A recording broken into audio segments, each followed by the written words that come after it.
こんにちは、行政書士の藤井です。今日は赤ちゃんを産んで産休、育休、こういうものを取ると永住許可が取りにくくなるのかということについてお話ししていきます。永住申請ってちょうど日本に来て10年くらいで申請する方が多いので、そうするとちょうど結婚して赤ちゃんを産むタイミングと重なったというような方もいらっしゃいます。で、実際私の事務所にも育休産休中に永住申請をしたいというような相談をいただいて申請をして許可を取った方もいらっしゃいます。今日はそのポイントをお話していこうと思います。で、ポイントはだいたい2つあります。1つは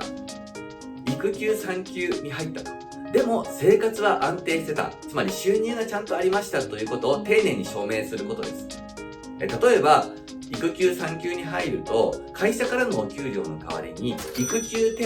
当というようなものをいただくことがあります。あとはお子さんを産むと出産一時金みたいなものをいただくことがあります。こういうものをきちんと収入として、提出していくということです。私の事務所では全て一覧表のような表を書きまして、育休手当とか出産一時金とかその他会社から何かお金もらえるようなケースもありますので、そういうのを全部一覧表にして、そうすると年収がいくらになるのかというようなことを丁寧に説明します。そして2つ目のポイントとしては、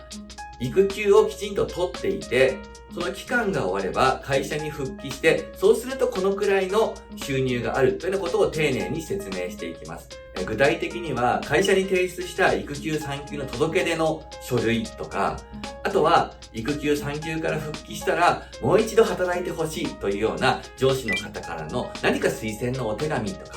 こういうものを提出することで、そうか、その方は育休産休終わったらまた会社に復帰してこういう生活になるんだ、生活が安定しているんだということが証明できたりします。このように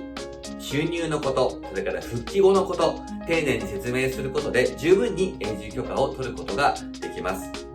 本当に赤ちゃんが生まれるっていうとても喜ばしい幸せなことで、それが永住許可にとって不利になってしまう、こんな風に考えてしまうのはとても残念なことだと思います。ぜひ皆さんには安心して元気な赤ちゃんを産んでいただきたいと思いますので、ご不安のある方はお気軽にご相談ください。最後まで聞いていただきましてありがとうございました。このチャンネルでは日本で暮らす外国人の皆様に役に立つ情報を配信しています。チャンネル登録よろしくお願いします。いや、痛え